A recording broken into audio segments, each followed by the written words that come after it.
Hello बच्चों, स्वागत है हमारी इस यूट्यूब के चैनल पे। बच्चों, आज की क्लास में हम लोग क्लास 11th के परमाणु की संरचना के अगले टॉपिक के बारे में बात करने वाले हैं। आज का जो हम लोगों का टॉपिक है अफबाहु का N+L नियम, ठीक ना। अफबाहु का N+L नियम की अगर हम बात करें बच्चों, देखिए अफबाहु किसी वैज्ञानिक का नाम नहीं है, ठीक ना। ये एक भाषा है और इसका अर्थ होता है निर्माण करना। क्या होता है बच्चों? निर्माण करना। देखिए, तो अफबाहु के N+L नियम की अगर हम बात करें तो इस नियम को क्लेचकोवस्की नामक वैज्ञानिक ने, किसने? क्लेचकोवस्की नामक वैज्ञानिक ने दिया था। इनके अनुसार इलेक्ट्रॉन सबसे पहले उस उपकोष में प्रवेश करता है जिसके लिए N+L का मान कम होता है, ठीक ना। सबसे पहले इलेक्ट्रॉन उस उपकोष में प्रवेश करेगा जिसके लिए N+L का मान क्या होगा बच्चों? कम होगा, ठीक ना। जिसके लिए N+L का मान कम होगा, इलेक्ट्रॉन सबसे पहले उस उपकोष में प्रवेश करेगा। लेकिन यदि दो ऑर्बिटल या दो उपकोष की अगर हम बात कर लें, तो दो उपकोषों की अगर ऊर्जा समान हो जाए, कैसे? N+L का मान क्या हो जाए? समान हो जाए। यदि दो उपकोषों के लिए N+L का मान समान हो जाता है तो इसमें इलेक्ट्रॉन सर्वप्रथम उसमें प्रवेश करता है जिसके लिए n का मान कम होता है। n का मतलब मुख्य क्वांटम संख्या का मान कम होता है, ठीक ना बच्चों। देखते हैं हम लोग इसको। इलेक्ट्रॉन सबसे पहले उस उपकोष में प्रवेश करते हैं जिसके लिए N+L का मान क्या होता है? कम होता है। यदि दो उपकोषों के लिए N+L का मान समान हो जाए तो इलेक्ट्रॉन उस उपकोष में प्रवेश करते हैं जिनके लिए n का मान क्या होता है? कम होता है। दोनों को हम लोग क्रम से देखते हैं। जैसे एग्जांपल देखिए, हम लोग पहला एग्जांपल क्या लिए? 4s और 3d। दो उपकोष है हमारे पास, एक है 4s और दूसरा क्या है? 3d। ध्यान दीजिए, 4s और 3d में इलेक्ट्रॉन सर्वप्रथम किस उपकोष में प्रवेश करेगा, यानी आपको बताना है कि इलेक्ट्रॉन सबसे पहले किस में जाएगा, ठीक ना। तो देखिए, 4s उपकोष और 3d उपकोष के लिए N+L का मान निकालेंगे। यहाँ पे n का मान कितना दिख रहा है बच्चों? 4, और L का मान, s ऑर्बिटल आया है तो L का मान कितना होगा? 0। हम लोग पिछली क्लास में पढ़े थे कि L का मान जो होता है, यानी जिसको हम लोग दिगंशी क्वांटम संख्या बोलते हैं, s ऑर्बिटल के लिए 0 होगा, p के लिए कितना होगा? 1, d के लिए 2 और f के लिए 3, ठीक है। एक चार्ट बना के हम लोग पढ़े थे, उसको लिखे थे सभी लोग। तो यहाँ पे s ऑर्बिटल आया है तो L का मान कितना हो जाएगा? 0। तो n+L यानी 0, 4 प्लस कितना? 0, तो वैल्यू कितनी आ जाएगी? 0। अगर हम लोग 3D उपकोष की बात करें तो n का मान कितना दिख रहा है? 3। देखिए d के सामने क्या लिखा हुआ है? 3। और d के लिए L का मान कितना होगा? 2। तो n+L का मान कितना होगा? 5। यानी 4s की बात करें तो 4s उपकोष के लिए N+L का मान 4 आ गया और 3D उपकोष के लिए N+L का मान 5 आया। तो जिसके लिए N+L का मान कम होगा, इलेक्ट्रॉन उसी में प्रवेश करेगा। अभी हम लोग देखे नियम में, यानी कि 4s वाले में इलेक्ट्रॉन पहले प्रवेश करेगा, किससे? 3D उपकोष से पहले, ठीक ना। देखिए यहाँ पे लिखा भी गया है, अतः 4s उपकोष में इलेक्ट्रॉन सर्वप्रथम प्रवेश करेगा क्योंकि इसके लिए N+L का मान कम है, ठीक ना। N+L का मान क्या है? उसके लिए 4 है और 3D के लिए N+L का मान कितना है? 5 है। तो जहाँ पे N+L का मान कम होगा, इलेक्ट्रॉन सबसे पहले उसी में प्रवेश करेगा, ठीक ना। यहाँ पे देखिए दूसरी कंडीशन जो हम लोग नियम में पढ़े थे, यदि दो उपकोष के लिए N+L का मान क्या हो जाए? समान हो जाए, तो इलेक्ट्रॉन उस उपकोष में प्रवेश करते हैं जिसके लिए n का मान क्या होता है? कम होता है। जैसे देखिए 3D उपकोष और 4p उपकोष ना, एक उपकोष हमारे पास 3D है और दूसरा क्या है? 4p। 3D और 4p उपकोष है। आपसे पूछा जा रहा है कि इलेक्ट्रॉन किस उपकोष में प्रवेश करेगा, यानी कि इलेक्ट्रॉन सर्वप्रथम किस में प्रवेश करेगा, ठीक ना। देखिए 3D उपकोष और 4p, यहाँ पे n का मान कितना दिख रहा है? 3 और L का मान d आया है तो L का मान कितना होगा? 2। तो n+L का मान बच्चों कितना हो जाएगा? 5, क्योंकि 3 + 2 कितना हो जाएगा? 5। तो n+L का मान 5 हो गया। इसमें जरा देखिए तो 4p उपकोष की अगर बात करें तो n का मान 4 है, L का मान कितना है? 1, क्योंकि p उपकोष आ गया ना, तो p के लिए कितना आएगा? 1। तो n+L की वैल्यू कितनी आ जाएगी?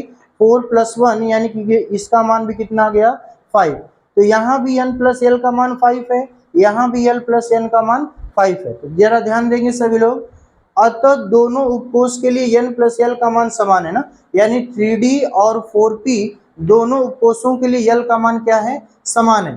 तो अब इसमें इलेक्ट्रॉन किसमें प्रवेश करेगा, जिसके लिए n का मान छोटा होगा, n का मतलब मुख्य क्वांटम संख्या का मान छोटा होगा। तो इसकी मुख्य क्वांटम संख्या 3 है, इसकी मुख्य क्वांटम संख्या 4 है। इसका मतलब सबसे पहले 3d में इलेक्ट्रॉन प्रवेश करेगा, उसके बाद 4p में, ठीक ना। यहाँ पे देखिए n प्लस एल, अतः दोनों उपकोषों के लिए n प्लस एल का मान समान है, अतः 3d उपकोष में इलेक्ट्रॉन सर्वप्रथम प्रवेश करेगा, क्योंकि इसके लिए n का मान क्या है बच्चों, कम है। अभी हमने बताया कि जिसके लिए n का मान, यदि n प्लस एल का मान क्या हो, दो उपकोषों के लिए समान हो, तो जिसकी मुख्य क्वांटम संख्या छोटी होगी, जिसके मुख्य क्वांटम संख्या यानी n का मान कम होगा, इलेक्ट्रॉन सबसे पहले उसी में प्रवेश करेगा। ठीक है बच्चों, आगे हम लोग बात करते हैं अफबाहु का नियम, ठीक ना।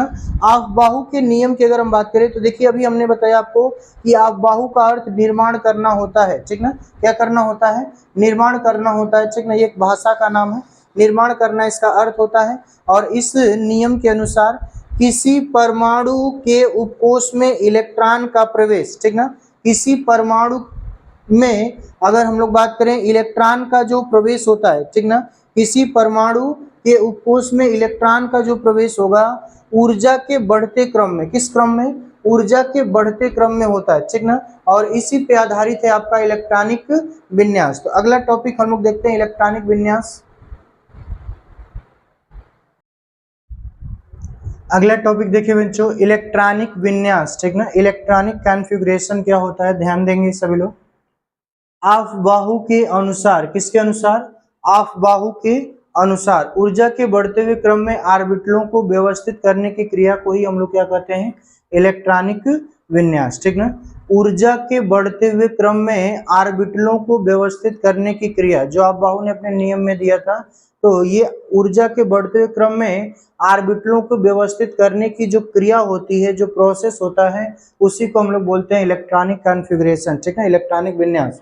ऊर्जा के बढ़ते हुए क्रम में ऑर्बिटलों को व्यवस्थित करने की क्रिया को इलेक्ट्रॉनिक विन्यास कहते हैं। देखिए ऊर्जा के ऑर्बिटल के ऊर्जा का बढ़ता हुआ क्रम क्या है भाई, 1s 2s 2p 3s 3p 4s 3d 4p, ये क्रम आपको याद होना चाहिए। और ये क्रम में ही हम लोग इलेक्ट्रॉन को अगर व्यवस्थित कर दें तो ये आपका इलेक्ट्रॉनिक विन्यास होता है। क्या होता है बच्चों, इलेक्ट्रॉनिक विन्यास। थोड़ा सा हम लोग इसको देखते हैं। हम सभी लोग जानते हैं कि किसी भी परमाणु में कोष, कोष के अंदर क्या पाए जाते हैं, उपकोष, और उपकोष के अंदर पाए जाते हैं कक्षक। क्या पाए जाते हैं बच्चों, कक्षक, ठीक ना। कोष, कोष के अंदर उपकोष, उपकोष के अंदर कक्षक होते हैं और जिनमें इलेक्ट्रॉन चक्कर लगाते हैं। तो जरा ध्यान देंगे, देखिए जो कोष होता है उसको हम लोग के L M N O P Q इस तरह से हम लोग रिप्रेजेंट करते हैं।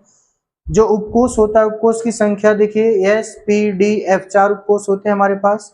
इनके पास जो कक्षक होते हैं, यस उपकोष के पास एक कक्षक होता है, पी उपकोष के पास 3 कक्षक होते हैं, डी उपकोष के पास 5 कक्षक होते हैं, और एफ उपकोष जो होता है बच्चों इसके पास 7 कक्षक होते हैं। और हम सभी लोग जानते हैं कि एक कक्षक की अगर बात किया जाए तो एक कक्षक में विपरीत स्पिन के, ठीक ना, विपरीत स्पिन के 2 इलेक्ट्रॉन रहते हैं। कितने इलेक्ट्रॉन, 2 इलेक्ट्रॉन पाए जाते हैं। तो जरा बताइए, यस उपकोष के पास एक कक्षक है, एक ऑर्बिटल है, इसका मतलब इलेक्ट्रॉन की संख्या कितनी होगी, 2। मतलब जहां भी यस ऑर्बिटल आएगा उसमें हम लोग 2 इलेक्ट्रॉन फुलफिल करेंगे। कितने, मैक्सिमम 2 इलेक्ट्रॉन को फुलफिल किया जाएगा, अधिक से अधिक 2 इलेक्ट्रॉन भरे जाएंगे, ठीक ना। पी उपकोष के पास 3 कक्षक है, तो जब एक कक्षक में 2 इलेक्ट्रॉन तो 3 कक्षक में इलेक्ट्रॉन की संख्या 6 होगी। यानी जहां भी पी आएगा वहां पे हम लोग कितना, 6 इलेक्ट्रॉन भरेंगे। जहां पे डी आएगा, डी के पास 5 कक्षक तो इलेक्ट्रॉन की संख्या 10 हो जाएगी। एफ के पास 7 कक्षक तो इलेक्ट्रॉन की संख्या 14 हो जाएगी, ठीक ना। इस तरह से हम लोग इलेक्ट्रॉन को क्या करते हैं बच्चों, फुलफिल करते हैं। जरा देखिए हम लोग यहाँ पे इलेक्ट्रॉनिक विन्यास की अगर हम बात करें तो देखिए जैसे हम लोगों ने यहाँ पे एग्जाम्पल की अगर हम बात करें तो पहला एग्जाम्पल हमने लिया हुआ है क्लोरीन का। किसका, क्लोरीन का पहला एग्जाम्पल है, ठीक है। ये जो क्लोरीन का पहला एग्जाम्पल हमने लिया है, इसका इलेक्ट्रॉनिक विन्यास निकालना है। क्या निकालना है बच्चों, इलेक्ट्रॉनिक विन्यास। ठीक ना, हम लोग यहाँ पे 3 एग्जाम्पल की बात करेंगे। ठीक ना, पहला हम लोगों को क्लोरीन का देखना है। देखिए 1s2 17 इलेक्ट्रॉन को हम लोगों को फुलफिल करना है ऊर्जा के बढ़ते हुए इन ऑर्बिटलों में। ठीक ना, देखिए पहला ऑर्बिटल क्या है 1s, तो जब भी यस आएगा हम लोग कितना इलेक्ट्रॉन भरेंगे 2 इलेक्ट्रॉन। यस 1s के बाद क्या आ गया 2s, 1s के बाद फिर से आ गया बच्चों 2s, फिर से यस ऑर्बिटल है, इसका मतलब फिर से 2 इलेक्ट्रॉन भरेंगे, यानी 2s वाले में भी 2 इलेक्ट्रॉन भरा जाएगा। 2s के बाद आएगा 2p, क्या आएगा 2p, तो p में अधिक से अधिक हम लोग 6 इलेक्ट्रॉन भरेंगे। इसके बाद आएगा 3s, फिर से यस आ गया तो फिर से 2 इलेक्ट्रॉन भरेंगे। अब जरा देखिए इलेक्ट्रॉन को भरना कितना है 17 इलेक्ट्रॉन, हम लोग भरे कितना 2 2 4 6 10 2 12 इलेक्ट्रॉन भर दिए बच्चों। 17 में से 12 इलेक्ट्रॉन भर दिया गया तो कितना बचेगा 5, यानी लास्ट में जो 3p आपको दिख रहा है इसमें 5 इलेक्ट्रॉन ही बचे हैं, तो 5 इलेक्ट्रॉन ही भरे जाएंगे। बात समझ में आ रहा है? तो इनका इलेक्ट्रॉनिक विन्यास होगा 1s2 2s2 2p6 3s2 3p5। और यदि हम लोग कोष के आधार पर इलेक्ट्रॉनिक विन्यास देखें, देखो पहले वाले कोष में 1 लिखा गया है ना, ये पहले वाले कोष में इलेक्ट्रॉन की संख्या कितनी है 2, लेकिन यहाँ पे देखो दूसरे कोष में 2 कोष है यस और पी, तो यहाँ पे 2 इलेक्ट्रॉन, यहाँ पे 6 इलेक्ट्रॉन, यानी दूसरे कोष में टोटल इलेक्ट्रॉन की संख्या कितनी है 8 है। और तीसरे कोष में देखिए 3s और 3p आया हुआ है इसमें, तो यहाँ पे 2 इलेक्ट्रॉन 5 इलेक्ट्रॉन, यहाँ पे कितने हो जाएंगे 7, यानी तीसरे कोष में 7 इलेक्ट्रॉन 2 8 7। ठीक है, इसी तरह से अगर हम लोग मैग्नीज की बात कर ले बच्चों, तो मैग्नीज में 25 इलेक्ट्रॉन है और इन 25 इलेक्ट्रॉन को ऊर्जा के बढ़ते हुए क्रम में हम लोगों को ऑर्बिटल में क्या करना है व्यवस्थित करना है, और इसी को हम लोग बोलते हैं क्या इलेक्ट्रॉनिक विन्यास। यानी हम कह सकते हैं कि मैग्नीज 25 का क्या करना है इलेक्ट्रॉनिक विन्यास। क्या लिखेंगे 1s2 2s2 2p6 3s2 3p6 4s2, कितना इलेक्ट्रॉन भरना है बच्चों हम लोगों को 25 इलेक्ट्रॉन को फुलफिल करना है इन ऊर्जा के बढ़ते हुए क्रम में जो ऑर्बिटल व्यवस्थित हैं।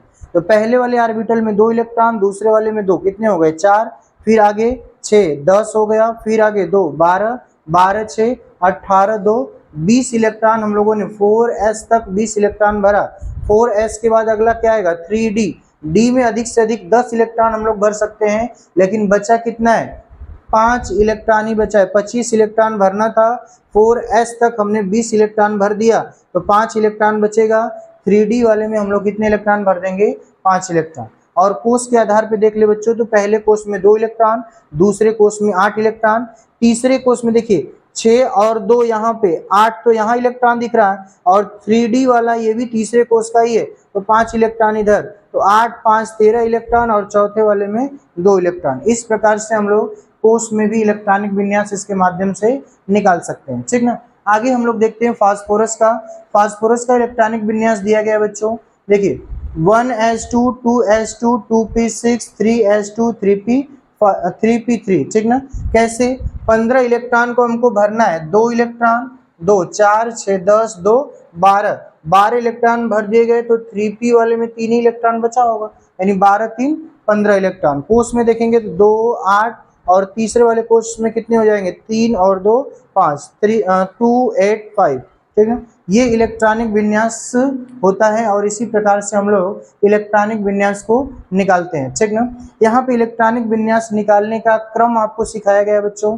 जैसे हम लोग सभी लोग जानते हैं कि हमारे पास जो उपकोष होते हैं S P D और F, इनका क्रम होता है 1 2 3 4। ठीक ना, क्या होता है बच्चों 1 2 3 4, तो जो उपकोष जिस क्रम से आया हुआ है उसी क्रम से हम लोग लिखना शुरू करते हैं। देखिए 1s से लिखना शुरू किए, 1s 2s 3s 4s 5s ऐसे लिखते चले गए। ठीक ना, दूसरे नंबर पे क्या आया है 2p, तो कभी भी हम लोग 1p नहीं लिखेंगे ना, क्या लिखेंगे 2p लिखेंगे। और लिखने का तरीका होता है आगे की 2 लाइन छोड़ेंगे, तीसरे लाइन के सामने से लिखेंगे, क्या लिखेंगे 2p 3p 4p 5p 6p 7p, जितना चाहे उतना आप नीचे बढ़ाते जाइए।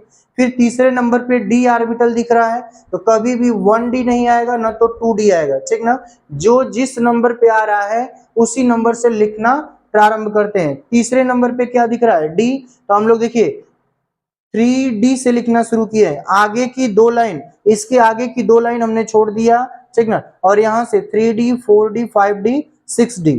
चौथे नंबर पे एफ है, तो डी के सामने की 2 लाइन छोड़ेंगे और यहाँ से 5D के सामने से लिखेंगे क्या, 4F 5F।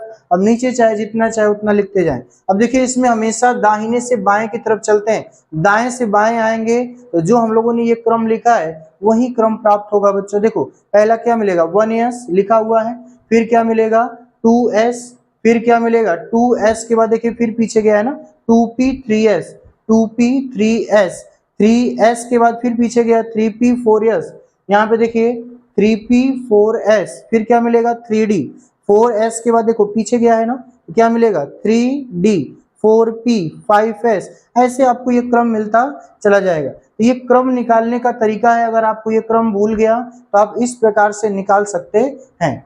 ठीक है बच्चों, तो ये हो गया इलेक्ट्रॉनिक विन्यास। अब आगे आने वाले वीडियो में हम लोग इलेक्ट्रॉनिक विन्यास के 1-2 अपवाद को देखेंगे और फिर आगे की टॉपिकों को कवर करेंगे। ठीक है, तब तक के लिए धन्यवाद।